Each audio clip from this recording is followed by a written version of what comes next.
Hello नमस्कार दोस्तों, स्वर्णम classes में आप लोगों का फिर से स्वागत है। तो दोस्तों, जैसे कि आप लोग जान रहे हैं, मैं रेलवे के लिए सामान्य अध्ययन के 3500 प्रश्नों का सीरीज चला रहा हूं, जिसका ये 32वां पार्ट है दोस्तों। तो इससे पहले का वीडियो अगर आप लोगों ने नहीं देखा है तो प्लेलिस्ट में सारे वीडियो है, आप वहां से देख सकते हैं। और इससे पहले का वीडियो लिंक डिस्क्रिप्शन में भी है, तो आप वहाँ से भी देख सकते हैं। तो चलिए शुरू करते हैं 32वां part.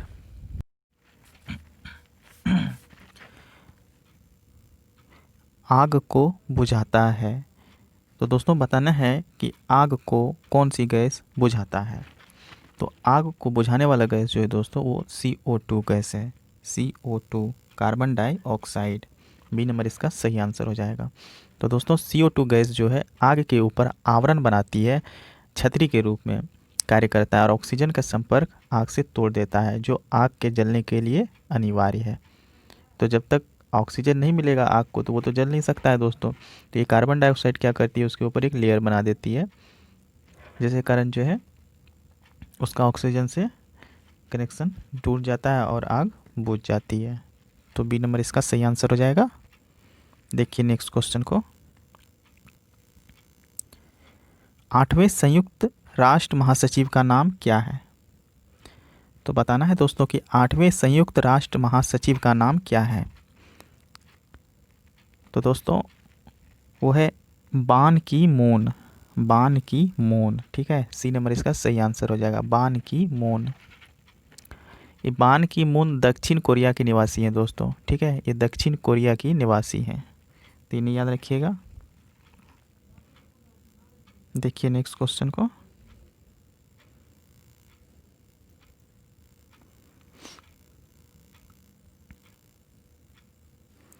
India state forest report 2015 के अनुसार अपने क्षेत्रफल की दृष्टि से डैश में सबसे बड़ा वन क्षेत्र है। तो हमारे पास 4 ऑप्शन दिया गया है दोस्तों।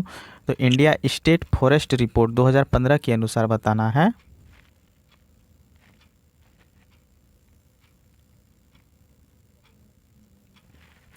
तो इंडिया स्टेट फॉरेस्ट रिपोर्ट 2015 के अनुसार अपने क्षेत्रफल की दृष्टि दृष्टि से डैश में सबसे बड़ा वन क्षेत्र है। तो इसका आंसर हो जाएगा दोस्तों मध्य प्रदेश, ठीक है। सी नंबर आंसर हो जाएगा दोस्तों। इंडिया स्टेट फॉरेस्ट रिपोर्ट 2015 ईस्वी के अनुसार जो है अपने क्षेत्रफल की दृष्टि से मध्य प्रदेश में सबसे बड़ा वन क्षेत्र है, ठीक है। तो इसका सी नंबर बिल्कुल आंसर सही हो जाएगा। चलिए देखते हैं नेक्स्ट क्वेश्चन को।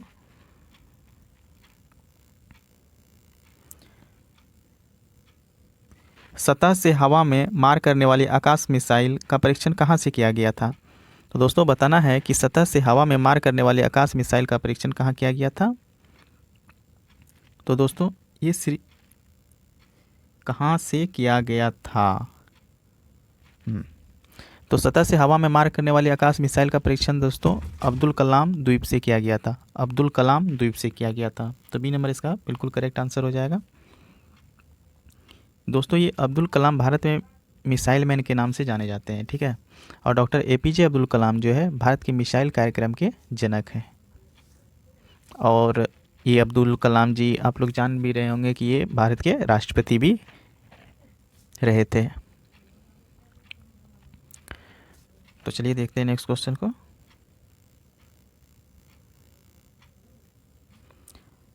लोशुंग त्योहार कहाँ लोकप्रिय है। वेरी वेरी इंपॉर्टेंट क्वेश्चन है दोस्तों। जो लोंगुस लोशुंग लोशुंग त्यौहार जो है वो कहाँ का लोकप्रिय है।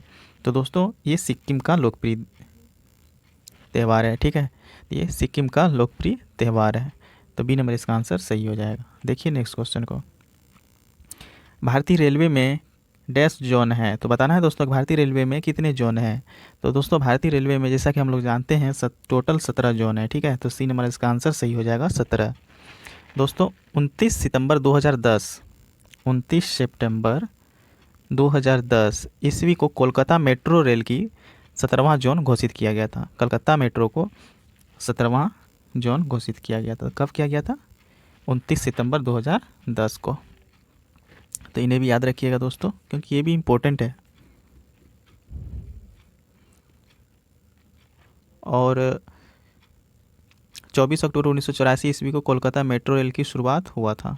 ठीक है दोस्तों, तो इन्हें भी याद रखिएगा। चलिए देखते हैं नेक्स्ट क्वेश्चन को।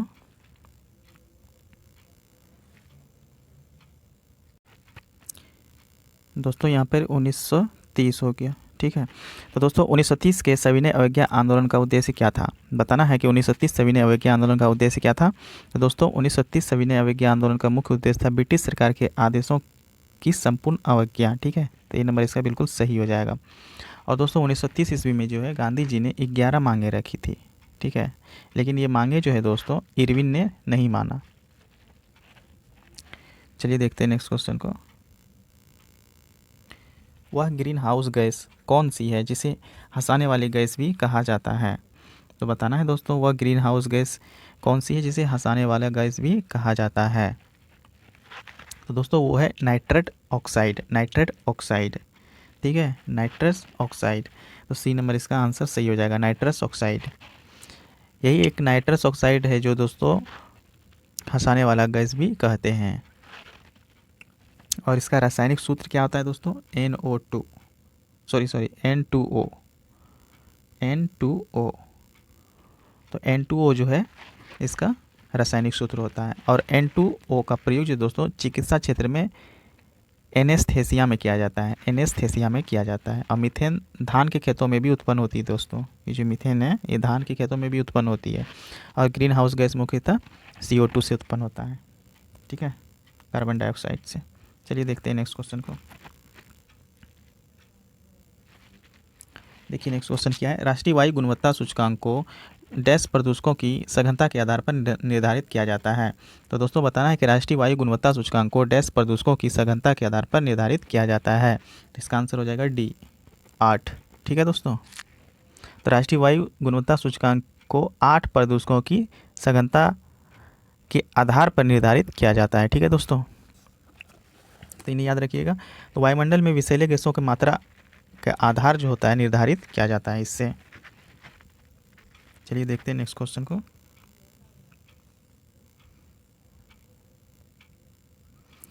बांग्लादेश में प्रवेश करने के बाद गंगा की मुख्य शाखा को किस नाम से जाना जाता है? तो दोस्तों बताना है कि जब बांग्लादेश में प्रवेश करते हैं तो उस समय गंगा की मुख्य शाखा को क्या नाम से जाना जाता है? तो उसे पद्मा नदी के नाम से जाना जाता है, ठीक है। बांग्लादेश में प्रवेश करने के बाद जो है गंगा की मुख्य शाखा को पद्मा नाम से जाना जाता है, तो इन्हें याद रखिएगा। और इस ब्रह्मपुत्र नदी को जो है दोस्तों, ब्रह्मपुत्र नदी को विभिन्न नामों से विभिन्न स्थानों पर पुकारा जाता है। जैसे तिब्बत में साम्पो, अरुणाचल में दिहांग, असम में ब्रह्मपुत्र और बांग्लादेश में जमुना। तो इन्हें भी याद रखिएगा दोस्तों। और गंगा और ब्रह्मपुत्र मिलकर बंगाल की खाड़ी में गिरने से पहले मेघना नाम से जानी जाती है, ठीक है। किस नाम से जानी जाती है? मेघना। ये बंगाल की खाड़ी में गिरने से पहले मेघना नाम से जानी जाती है, इसे भी याद रखिएगा। देखिए नेक्स्ट क्वेश्चन क्या है। प्रधानमंत्री ने 12वीं दक्षिण एशियाई खेलों का उद्घाटन 5 फरवरी 2016 को कहाँ किया था? तो साथियों बताना है कि प्रधानमंत्री ने 12वीं दक्षिण एशियाई खेलों का उद्घाटन 5 फरवरी 2016 को कहाँ किया था? दोस्तों ये गुवाहाटी में किया था, ठीक है। तो बी नंबर इसका सही आंसर हो जाएगा गुवाहाटी। तो दक्षिण एशियाई खेल को सार्क खेल के नाम से भी जाना जाता है दोस्तों, ठीक है। दक्षिण एशियाई खेलों को सार्क खेल से के नाम से भी जाना जाता है, इन्हें याद रखिएगा। और सार्क की स्थापना कब हुई थी पता है आप लोगों को? तो मैं बता देता हूँ, 8 दिसंबर 1985 को। तो 8 दिसंबर 1985 को जो है सार्क की स्थापना हुई थी। ये हुई कहाँ थी? तो काठमांडू में। तो इन्हें भी याद रखिएगा दोस्तों। चलिए देखते हैं नेक्स्ट क्वेश्चन को। कुष्ठ रोग को डैश नाम से भी जाना जाता है। तो बताना है साथियों कि कुष्ठ रोग को और किस नाम से जाना जाता है? तो दोस्तों कुष्ठ रोग को जो है लेप्रोसी, कुष्ठ रोग को हैंसेन रोग के नाम से जाना जाता है। हैंसेन डिजीज ये है, हैंसेन, ठीक है। तो दोस्तों ये जो लेप्रोसी है इसको अलग नाम से हैंसेन डिजीज के नाम से भी जाना जाता है, तो इन्हें याद रखिएगा। चलिए देखते हैं नेक्स्ट क्वेश्चन को।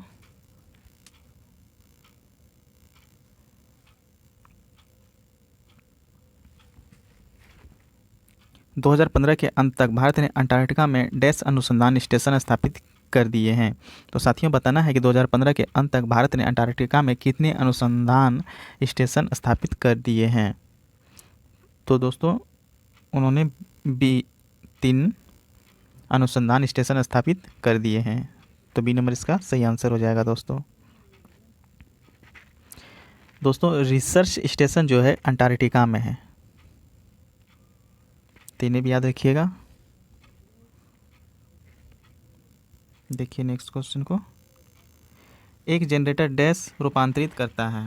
पिछले वीडियो में भी मैंने बताया था दोस्तों, तो बताइए क्या होगा। एक जनरेटर डैश रूपांतरित करता है। तो दोस्तों एक जनरेटर जो है यांत्रिक ऊर्जा को विद्युत ऊर्जा में रूपांतरित करता है। तो ए नंबर इसका बिल्कुल सही हो जाएगा, यांत्रिक ऊर्जा को विद्युत ऊर्जा में परिवर्तन करना। देखिए नेक्स्ट क्वेश्चन, निम्नलिखित में से किसे एक बौना ग्रह कहा जाता है। तो साथियों बताना है कि बौना ग्रह जो है किसे कहा जाता है। शुक्र, बुध, चंद्रमा, प्लूटो, इनमें से कौन सा ग्रह को बौना ग्रह भी कहा जाता है। तो दोस्तों बौना ग्रह जो है प्लूटो को कहा जाता है। ठीक है दोस्तों, 2006 में अगस्त 2006 में प्लूटो को ग्रह से बाहर कर बौना ग्रह के अंतर्गत रख दिया गया है। और प्लूटो ग्रह जो है दोस्तों ये पृथ्वी से काफ़ी दूरस्थ ग्रह है। ठीक है, चलिए देखते हैं नेक्स्ट क्वेश्चन को। GSLV का पूरा नाम क्या है। तो दोस्तों GSLV का पूरा नाम जो है जियो सिंक्रोनस सैटेलाइट लॉन्च व्हीकल। ठीक है, ए नंबर इसका सही आंसर हो जाएगा, जियो सिंक्रोनस सैटेलाइट लॉन्च व्हीकल। तो ए नंबर इसका सही हो जाएगा। GSLV का यही फुल फॉर्म होता है दोस्तों GSLV द्वारा उपग्रह 36,000 किलोमीटर की ऊंचाई पर स्थापित किया जाता है। ठीक है, और ऐसे उपग्रह जो है दोस्तों पृथ्वी के समान चक्कर कक्ष में लगाते हैं। देखिए नेक्स्ट क्वेश्चन को, तत्वों और मानव जैसी प्रजातियां जैसे कि बंदर, वानर और वनमानुष आदि के व्यवहार का अध्ययन को क्या कहा जाता है। तो दोस्तों इसे जो है प्राइमेटोलॉजी कहा जाता है। ठीक है, सी नंबर इसका सही आंसर हो जाएगा। तो इसे क्या कहा जाता है, प्राइमेटोलॉजी। तो प्राइमेटोलॉजी में जो दोस्तों तत्वों और मानव जैसी प्रजातियां जैसे बंदर, वानर, वनमानुष आदि का अध्ययन किया जाता है। और ड्रायोपिथेक से मानव पीढ़ी का जन्म हुआ है, इन्हें भी याद रखिएगा। और ड्रायोपिथेक जो है बिना पूंछ वाले बंदर का वैज्ञानिक शब्दावली है। ठीक है, चलिए देखते हैं नेक्स्ट क्वेश्चन को।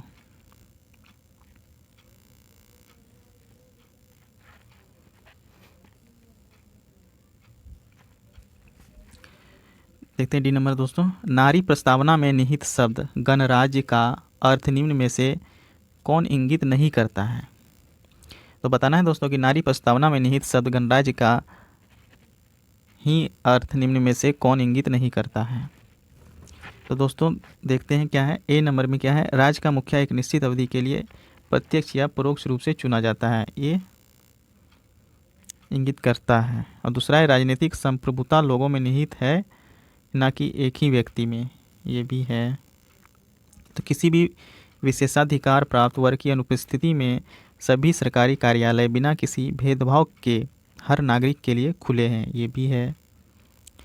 तो ये जो हो जाएगा इंगित नहीं करता है। तो जाति, रंग, धर्म, लिंग आदि के आधार पर किसी भी सामाजिक भेदभाव के बिना सभी नागरिकों के प्रति समान व्यवहार किया जाता है। ठीक है, तो नारी प्रस्तावना में निहित शब्द गणराज्य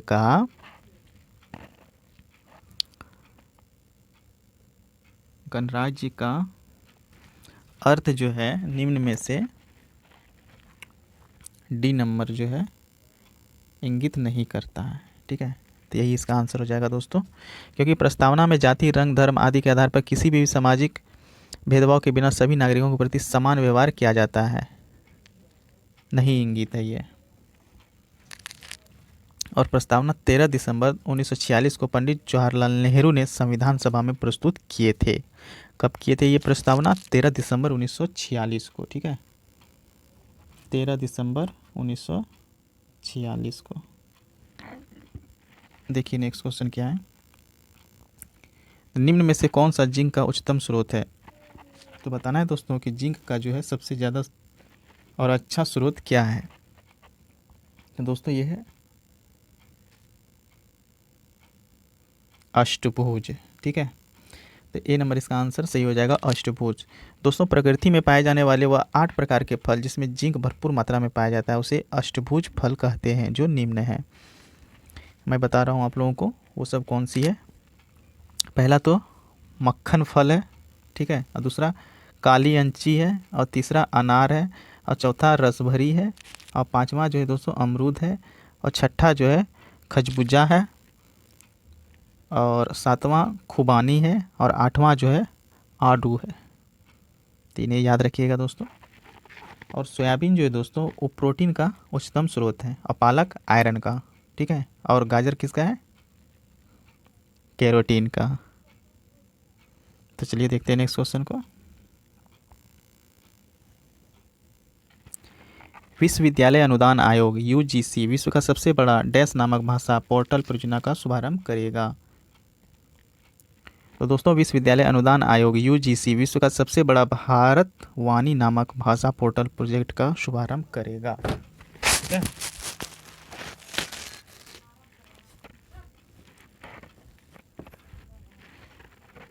तो क्या करेगा, भारत वाणी। तो ए नंबर इसका सही हो जाएगा।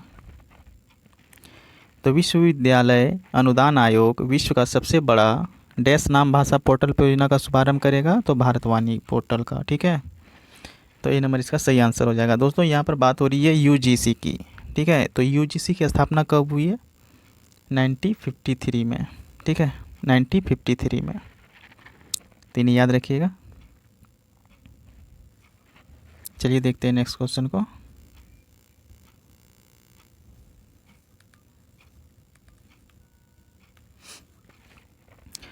कोसी बाढ़ नियंत्रण और सिंचाई परियोजना में स्थित है। तो बताना है दोस्तों कि कोसी जो है बाढ़ नियंत्रण और सिंचाई परियोजना कहाँ में स्थित है। तो दोस्तों ये बिहार में स्थित है।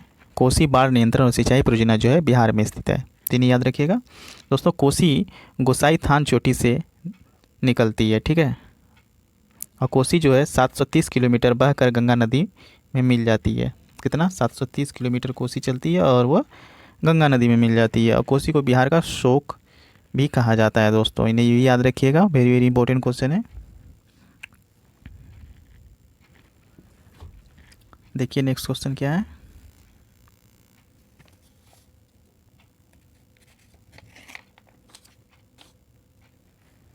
जब अग्निशमक की नॉब को दबाया जाता है तो कार्बन डाइऑक्साइड गैस का उत्पादन करने के लिए डैश अम्ल में मिल जाता है, डैश अम्ल डैश में मिल जाता है।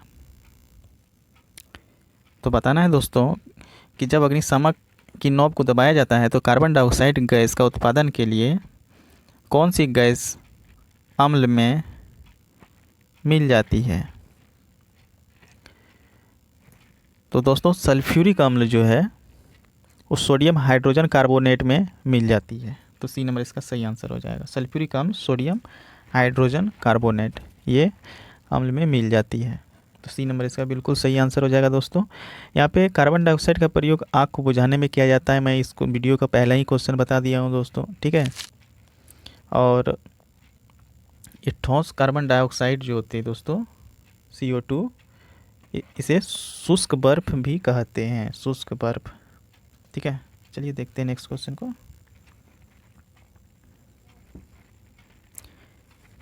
गोवा में स्थित मशहूर चर्च का नाम क्या है जहां सेंट फ्रांसिस जेवियर का पार्थिव शरीर रखा गया है और यह यूनेस्को की विश्व धरोहर की सूची में भी है।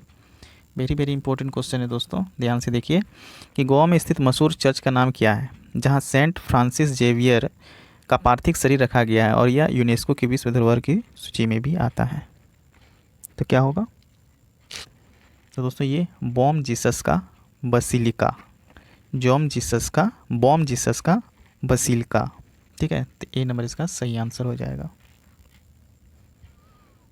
दोस्तों पुर्तगाली ने गोवा में 1510 ईस्वी में बीजापुर से जीत लिया था, इसे भी याद रखिएगा। और गोवा की पुर्तगाली ने अपना मुख्यालय बनाया, गोवा को पुर्तगालियों ने अपना मुख्यालय बनाया। उस समय। चलिए देखते हैं नेक्स्ट क्वेश्चन को।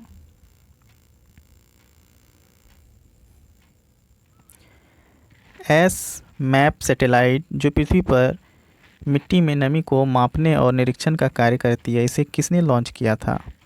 तो साथियों बताना है कि एस मैप सैटेलाइट जो पृथ्वी पर मिट्टी में नमी को मापने और निरीक्षण के कार्य करती है, इसे किसने लॉन्च किया था?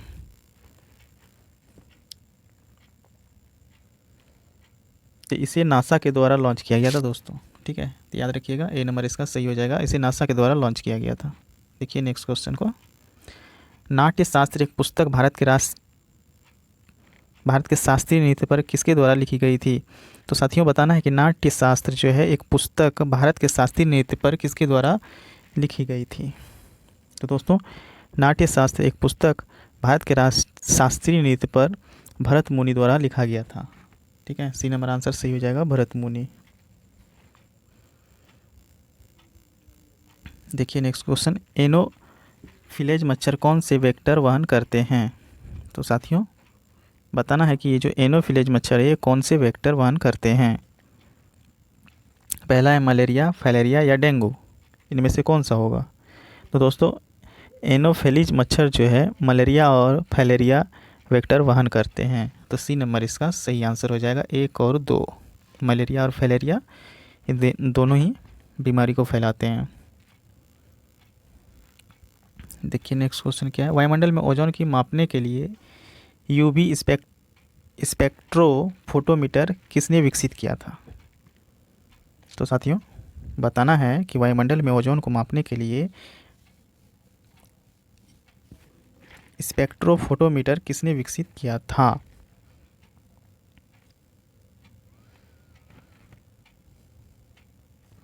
तो दोस्तों ये प्रोफेसर जीएमबी डॉप्सन ने किया था, प्रोफेसर जीएमबी डॉप्सन। ठीक है,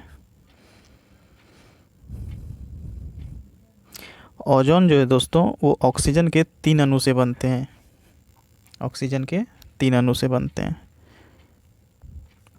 और ये ओजोन जो है दोस्तों, ओजोन लेयर, इसका काम क्या है?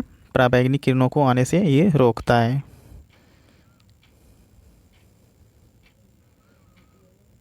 और ये ओजोन लेयर को सबसे ज़्यादा कौन मतलब कि क्षति पहुंचाता है? तो CFC, क्लोरोफ्लोरोकार्बन। ये जो है दोस्तों ओजोन लेयर को काफ़ी हद मात्रा में क्षति पहुंचाता है। देखिए नेक्स्ट क्वेश्चन। अंटार्कटिका में ओजोन छिद्र निम्न में से किस मौसम में स्पष्ट रूप से दिखाई देता है? वेरी वेरी इंपॉर्टेंट है क्वेश्चन दोस्तों। तो बताना है अंटार्कटिका में जो है ओजोन छिद्र निम्न में से किस मौसम में स्पष्ट रूप से दिखाई देता है? तो दोस्तों वो भीषण गर्मी में दिखाई देता है। सी नंबर इसका आंसर सही हो जाएगा, भीषण गर्मी में। देखिए नेक्स्ट क्वेश्चन। निम्न में से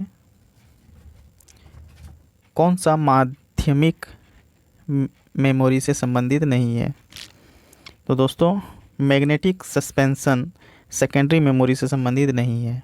ठीक है, मैग्नेटिक सस्पेंशन जो है ये सेकेंडरी मेमोरी से संबंधित नहीं है। तो डी नंबर इसका बिल्कुल सही हो जाएगा। तो सेकेंडरी मेमोरी होता क्या है दोस्तों? यह एक अस्थाई मेमोरी है। ठीक है, और मैग्नेटिक टेप, मैग्नेटिक डिस्क में आता है आपका फ्लॉपी डिस्क तथा हार्ड डिस्क। ठीक है, तथा ऑप्टिकल डिस्क जैसे CD, DVD, ब्लूरे डिस्क, ये सभी जो है दोस्तों सेकेंडरी मेमोरी के उदाहरण है। और इसका उपयोग मुख्यतः बैकअप डाटा को स्टोर करने के लिए किया जाता है। तो इन्हें याद रखिएगा। तो इसका आंसर डी हो जाएगा। देखिए नेक्स्ट क्वेश्चन।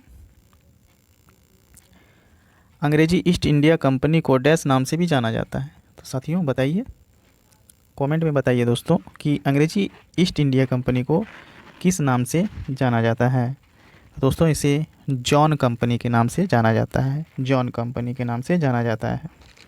तो बी नंबर इसका सही आंसर हो जाएगा। अंग्रेजी ईस्ट इंडिया कंपनी की स्थापना कब हुई थी दोस्तों? तो इसकी स्थापना जो है 31 दिसंबर 1600 ईस्वी को किया गया था।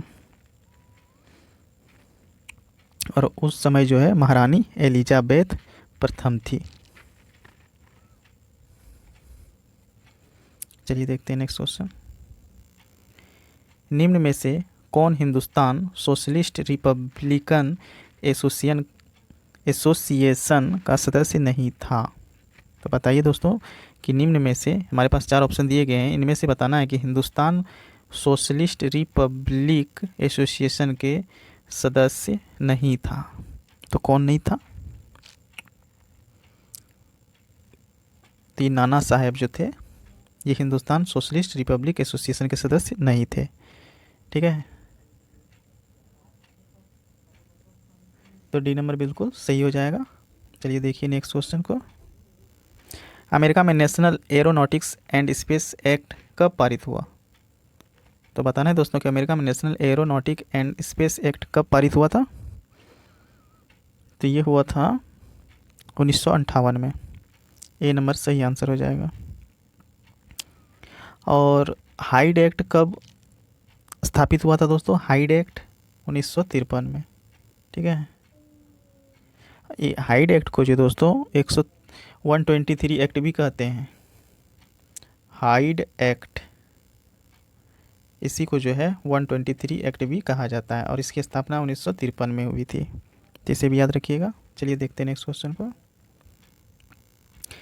जगमोहन डालमिया के अचानक निधन के बाद बीसीसीआई के नए अध्यक्ष के रूप में किसे नियुक्त किया गया था? तो साथियों बताना है कि ये जगमोहन डालमिया के अचानक निधन होने के बाद जो है बीसीसीआई के द्वारा जो है नए अध्यक्ष के रूप में किसे नियुक्त किया गया था? तो दोस्तों शशांक मनोहर जी को नए अध्यक्ष के रूप में चुना गया था, शशांक मनोहर को। तो बी नंबर इसका सही आंसर हो जाएगा। देखिए नेक्स्ट क्वेश्चन। राष्ट्रीय जल मिशन जलवायु परिवर्तन पर राष्ट्रीय कार्य योजना के तहत गठित किया गया है और इसे माननीय प्रधानमंत्री द्वारा किस साल शुरू किया गया? तो साथियों बताइए कि राष्ट्रीय जल मिशन जलवायु परिवर्तन पर राष्ट्रीय कार्य योजना के तहत गठित किया गया और इसे माननीय प्रधानमंत्री द्वारा किस साल शुरू किया गया?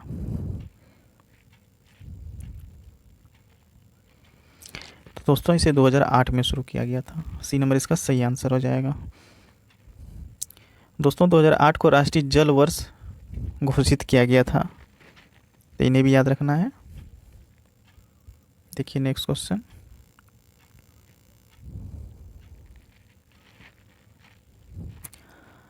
A brief history of 7 killing के लिए कल्पना में बेहतरीन काम के लिए 2015 मैन बुकर पुरस्कार के विजेता कौन है? वेरी वेरी इंपॉर्टेंट क्वेश्चन है दोस्तों।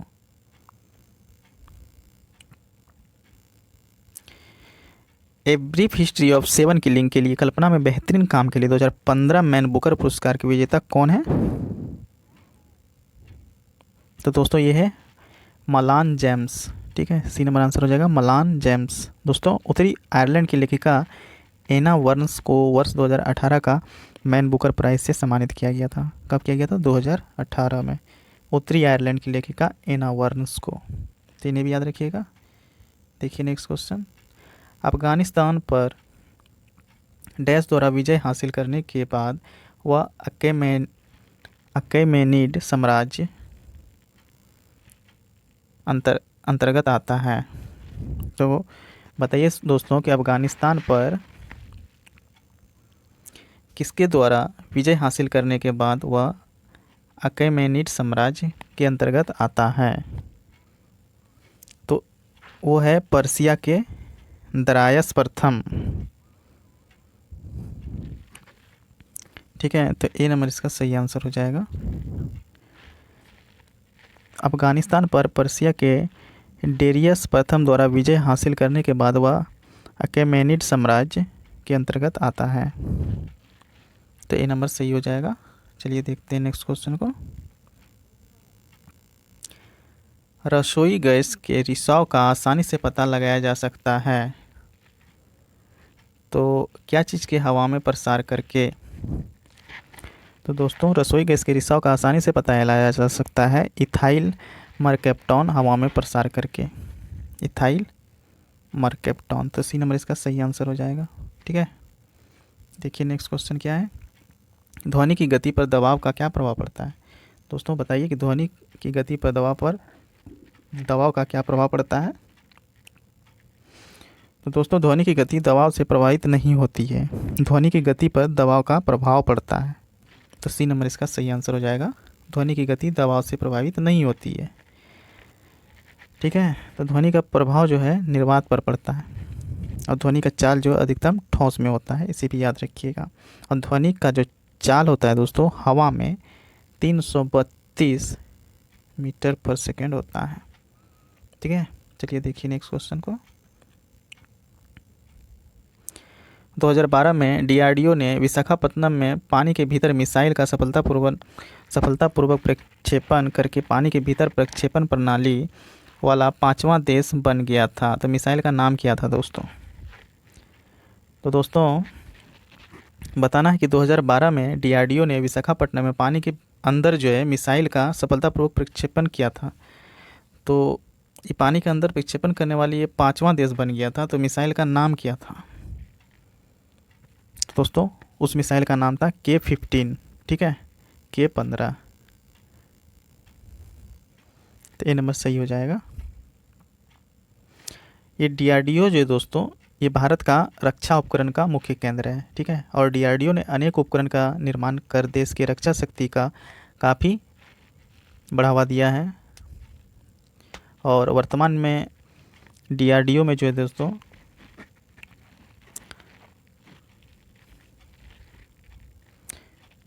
तो चलिए देखते हैं नेक्स्ट क्वेश्चन को।